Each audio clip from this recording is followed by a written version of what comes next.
Okay? Mga youth, mga i-relate natin. Guys, bakit natin in-accept si Jesus Christ sa buhay natin? Nang iba ang Panginoon, hindi ako lang. Okay? Palawa, ikaw lang ang ama at ina. Okay? Huwag makikiapid sa may asawa. Huwag magsisinungaling. Huwag magnanakaw. Huwag papatay.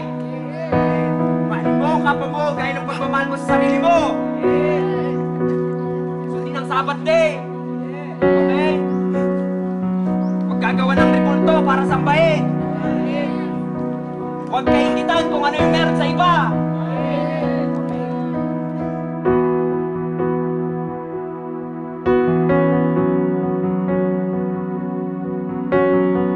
Ang tanong, bakit natin in-accept?